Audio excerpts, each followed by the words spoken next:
এই মাদ্রাসাকে পুনর্জীবিত করার জন্য পাগড়ি আছে, পাঞ্জাবি আছে, লম্বা নামাজ পড়ে না, এই মাদ্রাসার অবস্থা হয়েছে, এই মাদ্রাসার অবস্থা হয়েছে। এই জন্য এই মাদ্রাসাকে জিন্দা করা, যে সমস্ত বুজুর্গ এই মাদ্রাসার খুঁটি কেড়ে নিচ্ছে, ওনাদের কি আশা ছিল যে আমরা মারা যাব, এই মাদ্রাসাগুলো চলবে সব পাবো, আল্লাহ আজাদ থেকে আমরা বাঁচি থাকবো। আমরা পাবলিক 1 টাকা 2 টাকা 100 200 করে ধান দেয় কেন দেয়? বড় করে নাজাতের জন্য, বড় করে যাতে আল্লাহ জাহান্নামে না যায়। কিন্তু আজকে দেখা যায় জানা হয় মাদ্রাসা পড়া নাই, মাদ্রাসা ছাত্র নাই।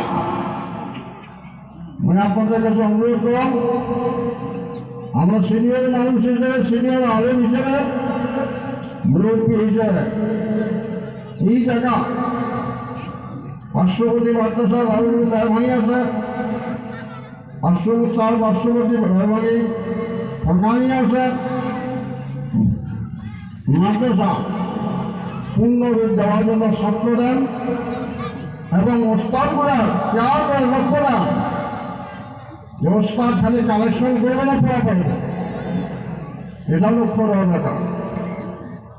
আমরা ছাত্র দেওয়ার জন্য রাজ দিয়েছি, ছাত্র যেন মাদ্রাসার পূর্ণ পর্যায়ে উন্নতি আমলগুলো হয়। কথাটা অনেকের ভালো লাগবে, অনেকগুলো বেয়া লাগবে। টিচার মিটার আসলে মানুষ ঠিক হয় না, টিচার মিটার আসলে মানুষ ঠিক হয় না। কেন মাদ্রাসা অবস্থায় লোকাল মাদ্রাসা কেন বানিয়েছে? কেন আছে?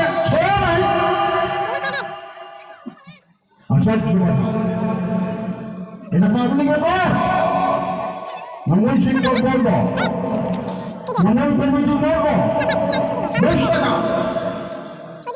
কেন আলাদা না? প্রত্যেকটা মানুষের হয়েছে মাদ্রাসা কে চলে যাবে?